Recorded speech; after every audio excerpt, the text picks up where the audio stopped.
Hello, wonderful people. It's another edition of your Saraway Sports Personality Program on Ascent TV, Sports Dialogue.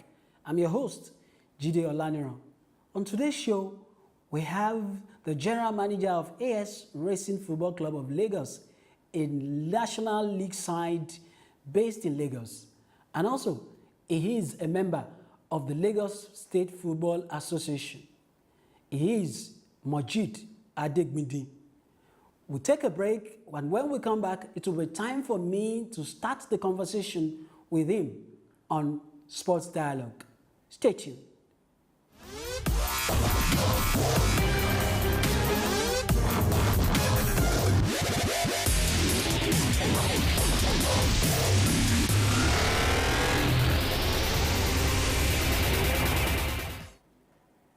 Thank you very much, Mr. Mojeed Adegbindin, the General Manager of AS Racing Football Club of Lagos, for joining us.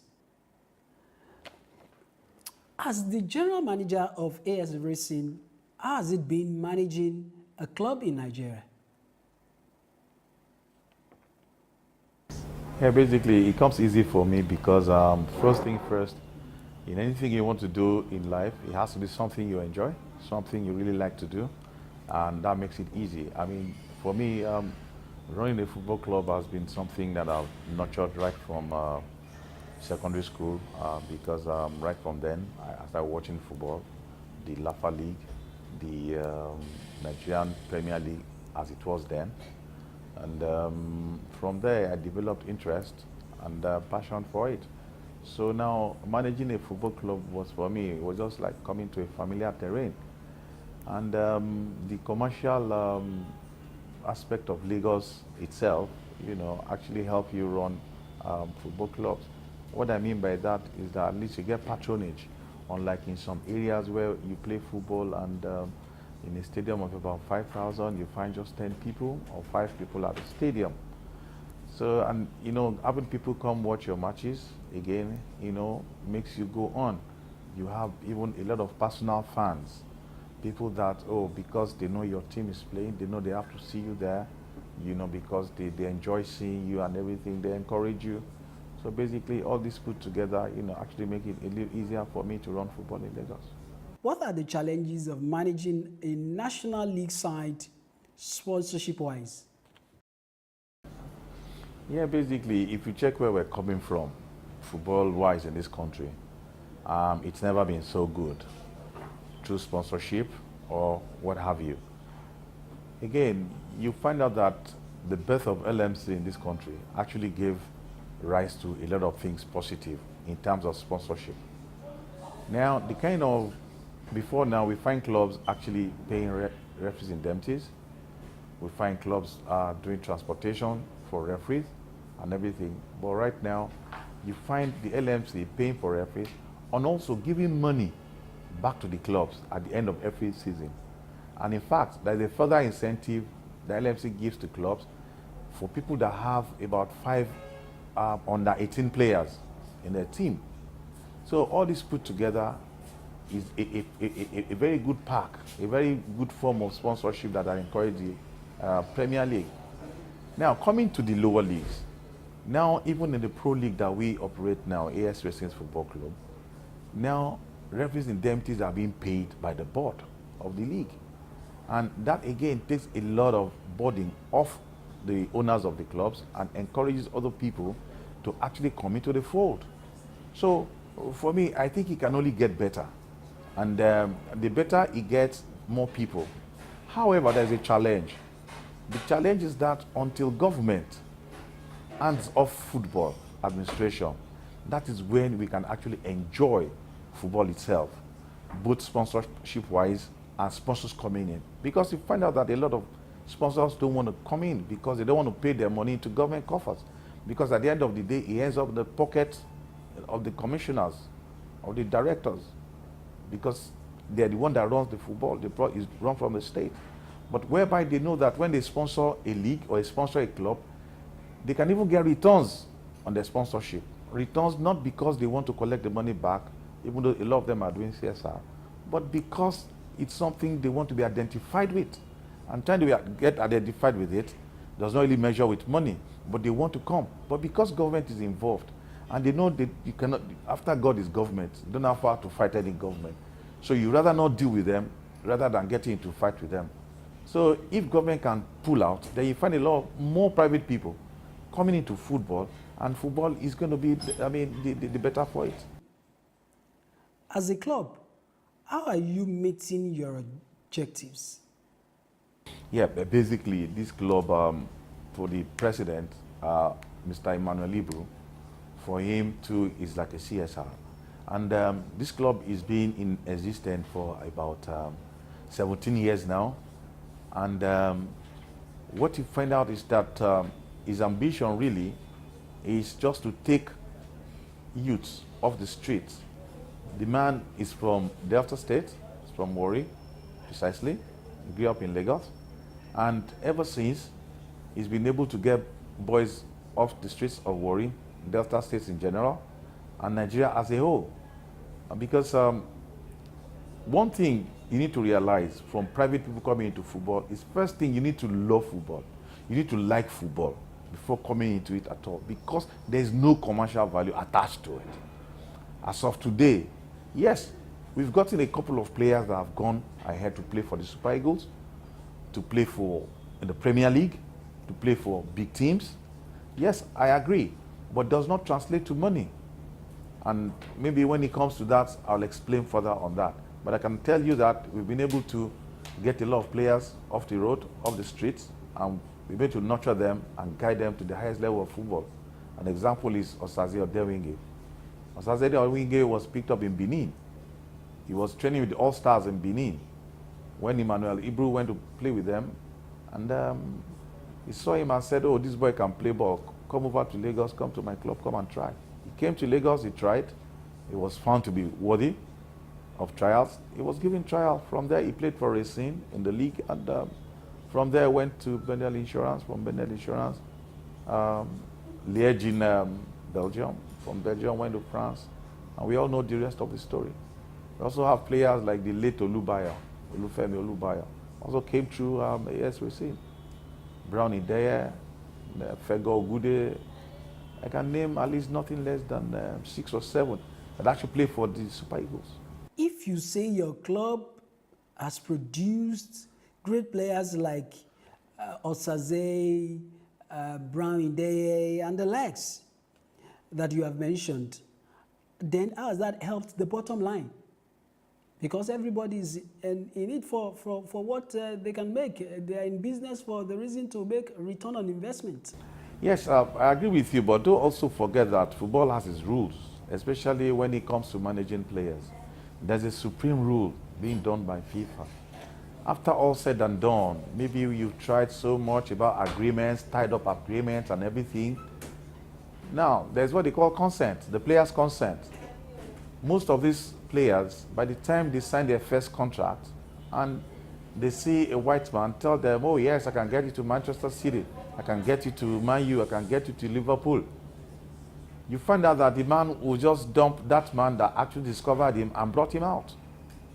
I mean, I don't want to go too much details, but I can tell you that by the time you get a player from Nigeria, his first contract, his second contract, I don't think you'll be able to get him the third contract.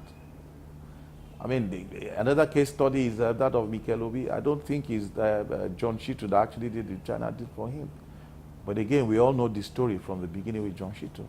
So basically, yes, we have had so much players outside. We've had them in clubs in Europe. But I can tell you that, yes, we're not going to say that we've not gotten anything from them, but it's nothing compared to the stardom and status of the players that everybody knows. Talking in terms of Odewinge and the rest of them. How can we improve club football administration in the country? It's as simple as ABC. Like we said, you see, if government hands off football, club running, then we can now talk to sponsors. They can put money into it. They can invest their money into it and get the money back and even make profit. How? if you ask me. Now, for example, if you have a league like the Premier League, the last time Sunderland that got relegated, I think got about 93 point something million, even being relegated. So you can imagine what the first team is going to earn for the season. Now, how does this work? You find out that if you have sponsors coming in there, the sponsors, while putting their money in the league, they sell more. They make more profits. An example is Arsenal. Arsenal is playing one of the best brands of football. Everybody keeps saying they're not winning cups, but they fill the stadium all the time. The investors are making their money, so the investors are not even ready to change the coach. They're not ready to change the coach. But you can imagine if it's government owned and they're not winning cups, then they would have, one day people would just revolt and say, no, we're just wasting our money on these people, they should go. But because it's business oriented, they cannot let the man go. The club is filling the stadium. The club is in the Champions League every year, except this year. And most likely next year they'll get back there. They have a target. They meet their target every season. So you find even more brands wanting to outdo themselves to sponsor Arsenal. So the point I'm making is that by the time they bring in their money into this business, they sell more wares, they make more profits in return, and they put more money into it. They get their money back, they put more, they get it back, they get it back. But once it is government, whereby government will bring 500 million in a year to run a club, and at the end of the year, nobody is ready to ask you questions about what happened to the 500 million, and the next year they are budgeting another 500 million. It's just fetching water into a basket, and it ends nowhere. So basically, I think, first of all, government should hands off for us to move forward. Government should hands off. We should see it as business. And our administrators too should be professionals. For example, and our clubs too should be professional enough. Because, for example, we call Premier League clubs, but not all of them even have a stadium. Not even a 4,000 capacity stadium. They don't own one. They don't have professional administrators. For example, in this country, I've not heard us talk about groundsmen. I don't know if you've heard about it, but there's no groundsmen anywhere. No groundsmen. These are core things that are supposed to put in place. We are supposed to have in place for us to actually make anything from football or even try to talk to people about it. What happens is that you find a commissioner that will now go and bring his uncle or his brother to be chairman of the football club, or you find a party or the governor bringing somebody from one senatorial zone that has been disadvantaged in terms of appointment to come and be chairman of a football club, not minding whether the man has the experience to run the club or not. What is his background about administration? He doesn't care, just to satisfy that, that side of the town, or that side of the state, or that side of the country. Let him come and be the chairman of the club. So until all this stops, then we're not going to get anywhere commercially. How do the clubs with private ownership cope with clubs owned by the government in the same league? And we talk about enabling environment as well as level playing field. Yes, you see, the truth is, when you put a round peg in a round hole, you always, even if you don't get it 100%, at least you get like 60, 70%. Now, coming to answer your question, number one, the man, Emmanuel Ibru, actually, he loves football and he has a passion for it. That's one. Then two, you see, because he has a very sound and professional management, whereby we do good recruitment, we have very good welfare for the players, and we don't recruit on sentiment. We don't recruit people because he's the brother to a governor or a local government chairman or the commissioner's cousin or the commissioner's in-law, because we employ the right personnel from the administration to the playing personnel. We have very sound people in charge, whereby when you meet most of these government clubs that don't do things right, yes, we all know what they believe in, that I cannot talk on camera. But again, you see, that doesn't work for them when they meet teams like us, because we're well organized and we can play good football. So for us, it's just the man He's just doing his own CSR. He just wants to take people off the streets, and he wants to enjoy his football. You are a member of the Lagos State Football Association and also the general manager of a club in Lagos. How do you make sure that you don't run foul of the football integrity law? Or don't you think that can be conflicting interest? Thank you very much. I'll tell you what, it's very simple.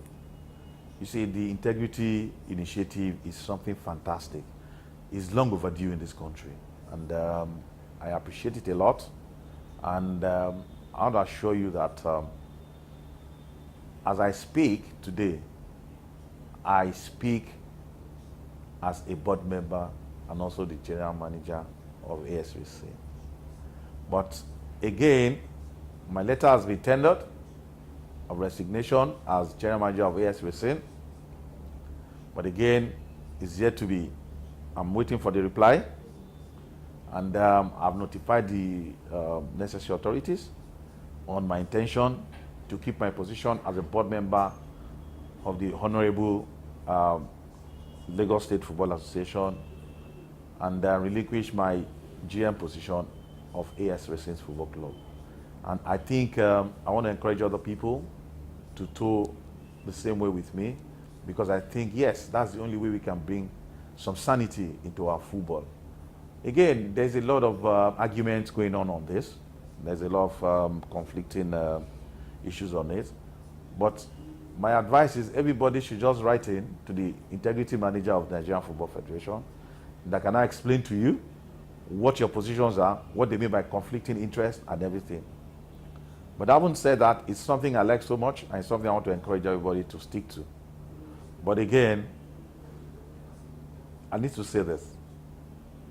Resigning a position as a GM, what I think the initiative people, integrity people should do is, how do you now checkmate that man? Because resigning as GM might just be in name. Okay, it might be in name. I'm just being factual here. And, but I think they need to do more. But then I'll be ready to cooperate with them and do everything to make sure that we sanitize Nigerian football. How do we make sure we have absolute compliance with this integrity law to make sure that nobody is running foul of the law and nobody is above the law? Yeah, apparently it's not my purview. I mean, it's not in my place to actually do that. And, but the only thing is opportunities like this that I get, grant interviews like this, that I have opportunity that you're giving me to, express myself. It's just the only way I can appeal to other people to please cooperate with integrity initiative people and let's sanitize the Nigerian football. Again, you see, the people that are involved actually know themselves. It's just for us to have conscience and for us to personally make up our minds to all, come together and sanitize football. Because it's something that it has a lot to do with your personality, your integrity as a person. Not even until somebody comes to tell you that this thing you're doing has a conflict of interest. Within you, you should know there's a conflict of interest. So that's why you find on our board in Lagos, for example, you don't find any of us, when we were still running as board members and club owners, you don't find any of us in any competitions committee. It's a rule on the board of the LSFA. As a board member, as long as you run any football club, you don't find yourself on any committee. For example, all the time they've been running the Oba Cup, the FA Cup in Lagos. In the last 6 years I've been a board member, I've never been on the committee. I actually don't know what goes on there. Because our chairman is one man, Barrister Hakim is one man that is very strict when it comes to rules. Rules are rules. What are your projections for the future? Going forward, what is AS Racing planning to do? Basically, I think this club has done everything that it has to do. It has produced players from the grassroots, from nowhere up to the national team, up to the Premier League, up to the Italian League. And I think that for me is a lot for me. That's why I'm proud today to sit before the camera and tell you that we have produced Fego Gude, Olufemi Adebayo, Osazio Dewingi, Brownie Deye, and all these people. But you see, getting players to that level in life. For me, sometimes it makes you happy, it makes you go to bed. Because a lot of people have tried, they've not gotten that far. A lot of people have tried, they've not gotten that far. And again, you find out that now that FIFA has introduced the TMS, the transfer monitoring system, you see, now it is when private people in football administration can actually reap, the fruits of their labor. Because now, if you're playing for AS Racing, for example, you want to go to Barcelona, it's the same TMS you're going to go through. Now it's no more one agent A, agent B, agent C, agent D. And whatever transaction you're having is there on the platform, is there on the internet, just between yourself, the club, and FIFA and NFF are just the only people that will view it. So whatever you have imputed into TMS cannot be either, you cannot kind of do any fraud with it, one. Then number two, you cannot shortchange anybody. Once you shortchange anybody, it's either they ban your club or they ban you for life. So basically, I think with this TMS, it's something we need to laud FIFA about. We need to really thank them so much. And I think maybe with the TMS, yeah, maybe the private club now can start making some money. You are also a member of the board of Lagos FA. How has it been managing football in Lagos alongside every other member on the board? Fantastic. This is one question that gladdens my heart. Because if you're not good, I'll tell you a short story. My venture into football, wanted to be a board member. It happened when I was in secondary school in Mayflower School in Kenya. We have to break school to come and watch Rangers tours at this same stadium, Unicon Stadium. And I had no money to come into the stadium. I was begging the adults, please, can you take me inside the stadium? Please take me inside the stadium. I didn't find anybody that could take me. One gentleman, I don't think I can ever remember him again, just said, what is wrong with you? Why you better go home? I said, I can't go home. I came all the way from Ikene to watch this match. We said, really? He said, okay, come. The man now carried me. Now the turnstile, that turnstile, I think is still there now. If you go outside there, you see them there. The man carried me. But by the time the crowd was squeezing in there, the man lost control of me. So I was afloat. So when the crowd was going in fact, when they say come in, until we got to the last turnstile that now release you go, I was dropped. Where's your ticket? I said crying. I said, come and get in. So I got into this particular stadium. I now saw some people, they were given privileges to pass through certain door to come into the stadium. So I told myself, who are these people? They said they are board members. I would like to be that board member when I grow up. From then on, I started nursing the ambition of being a board member of the Football Association. In fact, I started as a journalist, just trying to get to the board. I had to do journalism and everything. I mean, that's history now. Now, to your question, I want to say that I'm one of the luckiest people that have come on this board at the right time. Because by the time, before we got on this board, we see a lot of board members. But by the time we got on this board, we were so lucky again. We have one man with a very large heart. We have one man that has very good intellect. We have one man that, with him, he wants everybody to be where he is. And when we started off, 2011, because of the change we're about to witness, a lot of us were not happy with him. We were fighting him and everything. But I'll tell you what, by the time we started and we were able to get knocked into shape, today, everything you're seeing today in 6 years is like a dream to everybody. What we've been able to do with ourselves, with our lives, with football, I want to say that we're so lucky to have Barrister Sheyi Akimi as our chairman. And what we did today is a story of 6 years ago. Again, our achievement is trying to help the youth. What we found out when we got on the board was that at 18, you cannot teach a man anything. At 18, you cannot teach a man how to kick ball. You cannot teach him manners. That the best thing we can do is to go to the grassroots, go to primary school. And from then on, we started what is called Eco Football Future Stars. Every month, we gather all the boys from Lagos State, They come to play. From there, we choose the best. From the best, we made them a co-football Future Stars team. They come in every weekend, Friday to Sunday. They train. We feed them. They go back.